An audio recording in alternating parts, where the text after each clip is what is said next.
Assalamualaikum warahmatullahi wabarakatuh. Selamat pagi semuanya. Waalaikumsalam warahmatullahi wabarakatuh. Alhamdulillah, Bu. Ibu, bagaimana kabarnya pada hari ini? Alhamdulillah baik, Bu. Alhamdulillah baik, Bu. Alhamdulillah. Ada baiknya sebelum kita mulai pelajaran, marilah kita berdoa terlebih dahulu. Berdoa, dimulai.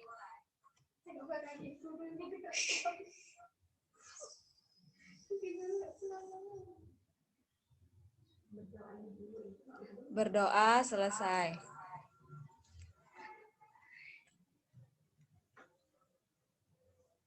Ibu sudah memberi link absen kita di WA Group. Jadi diisi terlebih dahulu. Saya kasih waktu 5 menit untuk mengisi absen di Google Form-nya. Baik, Bu. Baik, Bu. Apakah sudah semua mengisi absennya? Sudah. Sudah, Bu. Baiklah, kita mulai pembelajaran kita hari ini.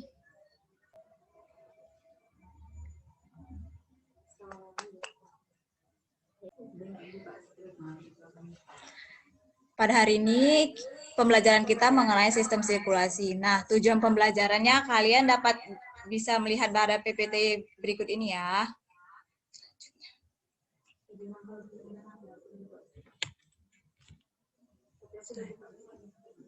Sistem sirkulasi. Sistem sirkulasi adalah sistem transportasi yang berfungsi untuk mengangkut berbagai zat di dalam tubuh. Sistem sirkulasi darah berfungsi untuk menjaga seluruh anggota tubuh tetap hidup dengan cara mengantarkan oksigen dan nutrisi. Oksigen dan nutrisi diantarkan ke seluruh tubuh menaiki angkutan transportasi yang disebut dengan darah. Sistem peredaran darah adalah sistem transportasi yang melibatkan 3 komponen, yaitu darah sebagai medium transportasi, jantung sebagai pemompa, dan pembuluh darah sebagai saluran.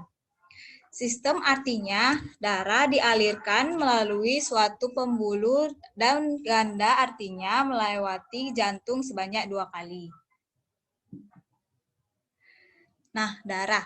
Darah adalah jaringan ikat berupa cairan yang tersusun atas plasma darah, sel darah, dan keping darah. Nah, di sini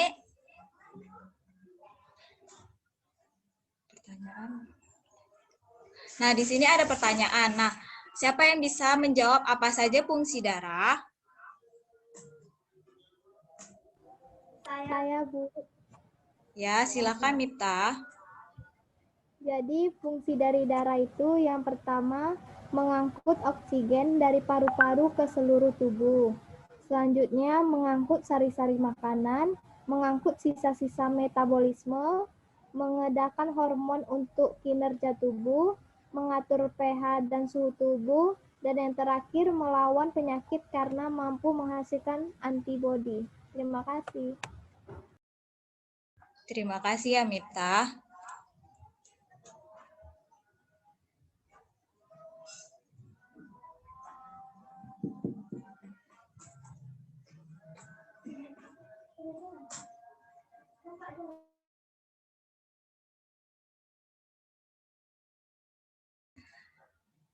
Nah, fungsi darah tadi yang disebutkan Miftah itu benar. Baiklah, saya akan melanjutkan fungsi darah tadi ya. Adapun fungsi darah yaitu mengangkut oksigen dari paru-paru ke seluruh tubuh, mengangkut sari-sari makanan, mengangkut sisa-sisa metabolisme, mengedarkan hormon untuk kerja tubuh, mengatur pH dan suhu tubuh, melawan penyakit karena mampu menghasilkan antibodi.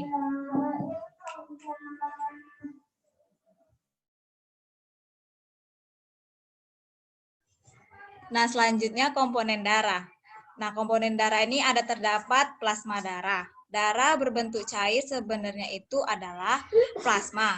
Sekitar 90% plasma darah tersusun oleh air dan 10% sisanya tersusun oleh protein plasma, seperti albumin yang berperan sebagai osmoregulator, globulin yang berperan sebagai penghasil antibodi, fibrinogen yang berperan dalam proses pembekuan darah.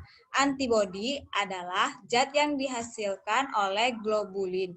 Zat makanan dan mineral seperti glukosa dan sisa metabolisme seperti karbon dioksida. Nah, adapun fungsi dari plasma darah adalah untuk mengatur tekanan osmotik, mengangkut sari-sari makanan, mengangkut sisa-sisa metabolisme, dan mengedarkan hormon untuk mengatur fungsi tubuh. Nah, di sini ada pertanyaan nih. Siapa yang bisa menjawab apa saja penyusun plasma darah? Saya, Bu. Ya, silakan Putri. Jadi, dari buku yang sudah saya baca mengenai penyusunan plasma darah itu ada dua. Yang pertama serum. Serum ini adalah plasma yang tidak menghasilkan fibrinogen. Lalu yang kedua ada antibodi. Jadi antibodi ini dihasilkan oleh globulin dan berfungsi untuk mengenali atau mengikat antigen atau benda asing tertentu. Terima kasih, Bu. Ya, benar sekali apa yang dijawab oleh Putri.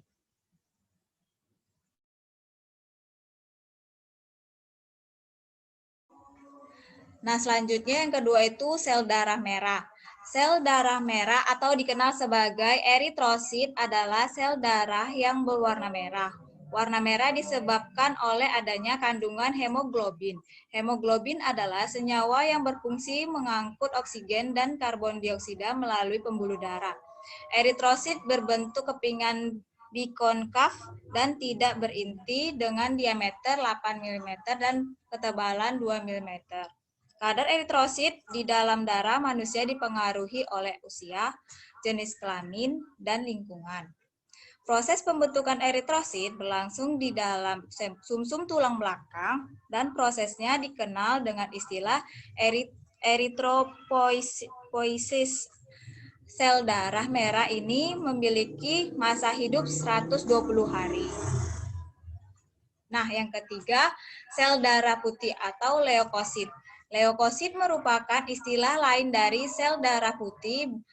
Bentuk sel ini bisa berubah-ubah dengan ukuran 10-12 mm. Berbeda dengan sel darah merah yang tidak memiliki inti. Sel darah putih ternyata memiliki inti leukosit dibentuk di sumsum tulang belakang dan jaringan limfa dengan masa hidup 12 hari. Berdasarkan ada tidaknya granula plasma, leukosit dibedakan menjadi dua, yaitu leukosit granulosit dan agranulosit. Leukosit granulosit adalah leukosit yang memiliki granula di bagian plasmanya. Contohnya itu neutrofil, eosinofil, dan basofil. Leukosit agranulosit adalah leukosit yang memiliki granula di bagian plasmanya. Contohnya monosit dan limfosit B dan limfosit T. Nah, yang keempat itu trombosit. Trombosit atau keping darah adalah sel darah yang berbentuk kepingan dan tidak berinti. Trombosit berukuran 2-3 mm dan berfungsi dalam proses pembentukan darah. Mekanisme pembentukan darah berlangsung dapat diperhatikan pada gambar berikut itu ya. Nah, selanjutnya tuh jantung. Jantung merupakan organ peredaran darah yang berbentuk seperti kerucut, tumpul, dan ujung bawahnya agar miring ke bagian kiri. Jantung terletak di antara paru-paru dan di atas diafragma di dalam rongga dada. Ukuran jantung hampir sama dengan kepalan tangan orang dewasa dengan seberat 220 sampai 260 gram untuk orang dewasa. Jantung berfungsi untuk memompa darah ke seluruh tubuh.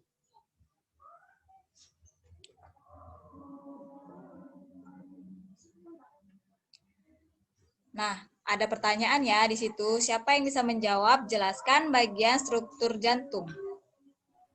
Saya, Bu. Silakan Fatima. Baik, Bu.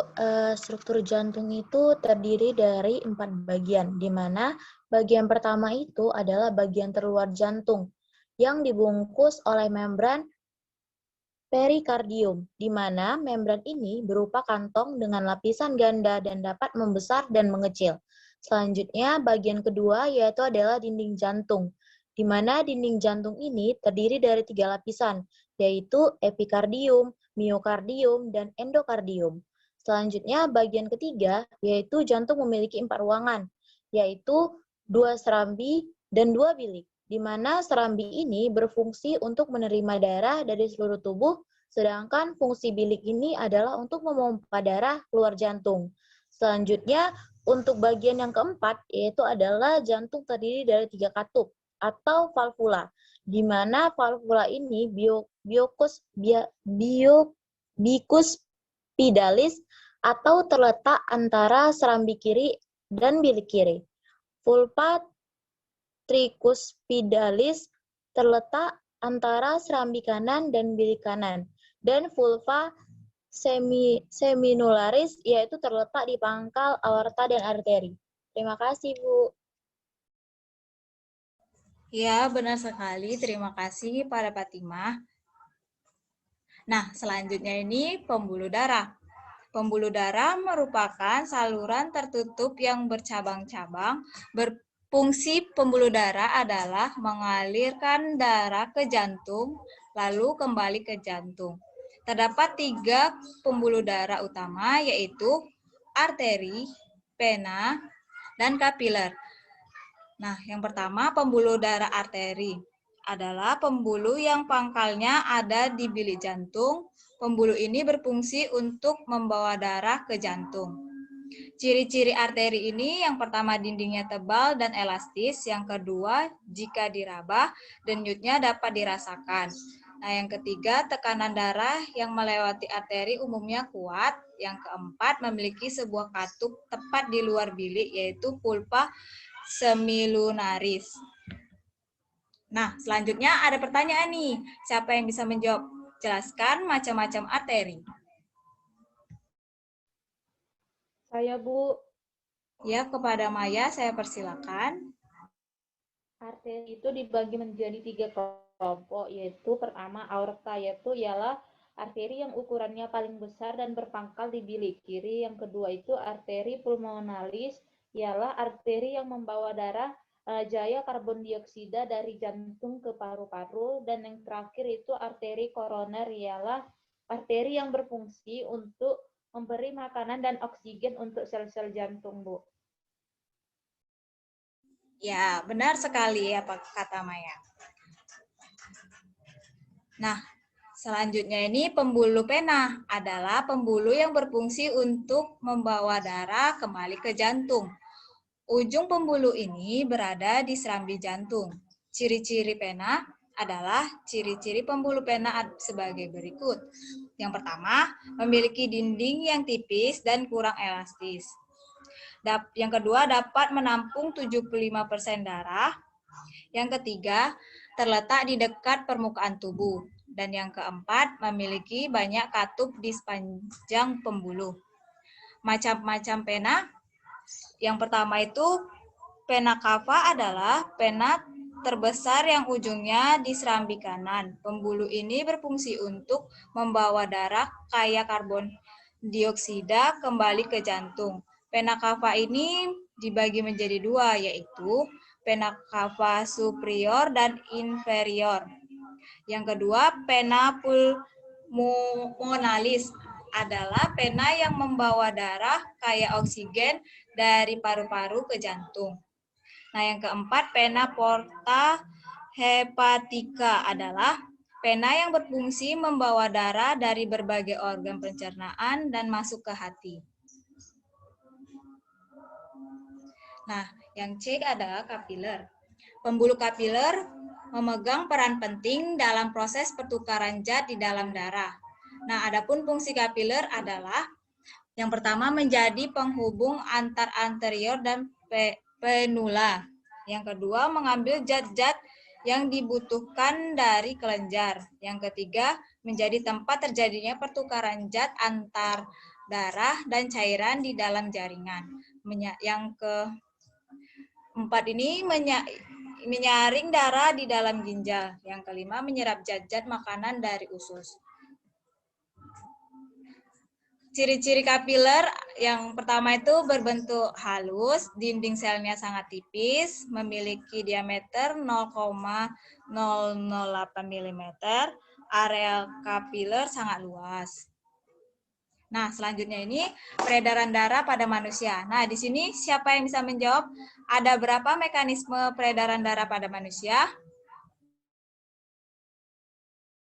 Saya, Bu. Ya, silakan pada Rifa. Nah, jadi Bu, mekanisme peredaran darah itu ada dua, Bu, yaitu yang pertama sistem peredaran darah besar dan yang kedua sistem peredaran darah kecil, Bu. Ya, betul sekali. Nah, saya teruskan ya. Sistem peredaran darah pada manusia termasuk peredaran darah tertutup dan terbuka. Tertutup dan ganda. Peredaran darah tertutup karena darah dilewatkan melalui suatu pembuluh.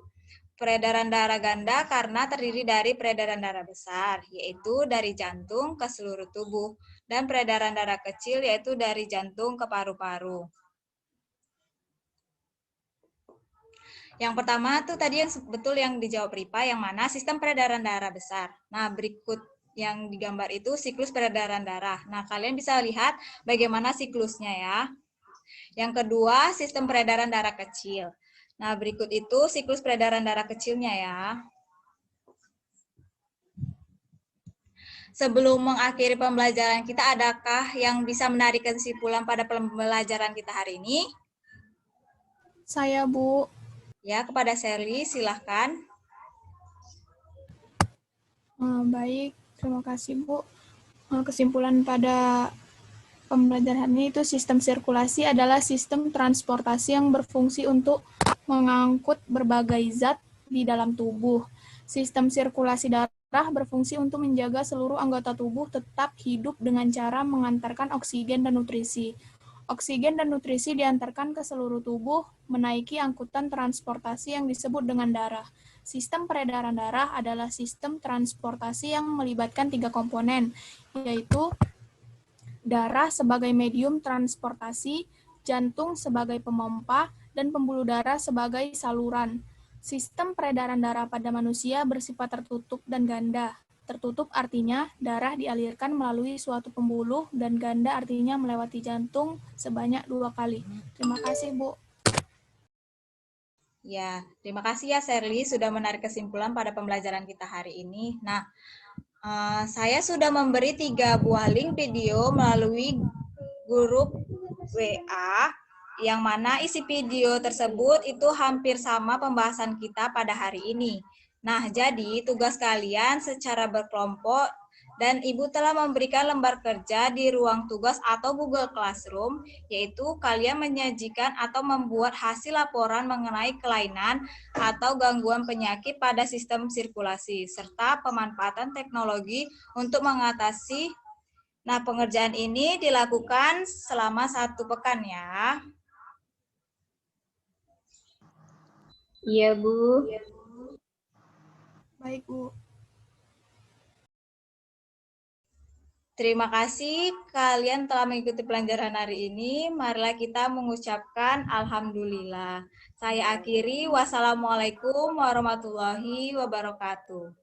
Waalaikumsalam. Waalaikumsalam warahmatullahi wabarakatuh.